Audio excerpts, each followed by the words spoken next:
రద్దు చేయాలని protest start చేసినాం. కానీ అయినా కానీ ఎడ్యుకేషన్ మినిస్టర్ రేవంత్ రెడ్డి అయ్యి ఉండి కూడా మాకు అవసరం లేని జీవోని తెచ్చి మరి ఇప్పుడు మమ్మల్ని మీద వేస్తుండు. అయినా కానీ బీటెక్ లాటరల్ ఎంట్రీ కోసము ఇప్పుడు ఈ జియో 97 వల్ల బీటెక్ లాటరల్ ఎంట్రీ లేదు, మళ్ళా ఐటీఐ ఏటీసీ ఇవన్నీ పాలిటెక్నిక్ కలిపేస్తున్నారు. ఇట్లా మెర్జ్ చేయడం వల్ల పాలిటెక్నిక్ స్టూడెంట్స్ అనేది ఒక సపరేట్ వాళ్ళకు ఒక వాల్యూ ఉండే. ఐటీఐ ఏంటంటే లేబర్ తయారు చేసే కంపెనీస్ లాంటివి, అలాంటిది టెక్నికల్ ఎడ్యుకేషన్ కలిపేయడం వల్ల మాకు చాలా లాస్ అవుతుంది.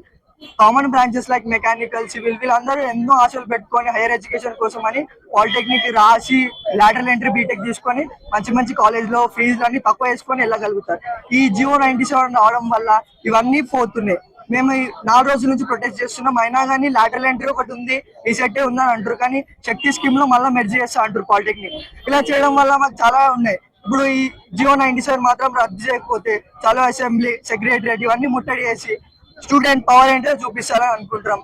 దయచేసి రేవంత్ రెడ్డి ఇంకా విదేశాంగ పర్యటనలో ఉన్నాడు, ఆయన వచ్చి చూడాలనుకుంటున్నాం. నిన్న వివేక్ వెంకటస్వామి చెప్పిండు ఈ సెట్ ఉంటది మీకు అలానే ఉంటది, కానీ అయినా కానీ శక్తి స్కీమ్ లో మెర్జ్ చేస్తా అంటున్నారు. ఎందుకు ఎవరికి కావాలా మెర్జ్ చేయడం?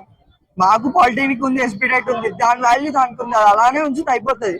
ఎన్నో ఆశలు పెట్టుకొని వస్తే ఇలా చేస్తారు అనుకోలేం. స్టూడెంట్ పవర్ ఏంటో చూపిస్తాం శక్తి స్కీమ్ మెర్జ్ చేస్తే ఎస్పీటెట్ లో.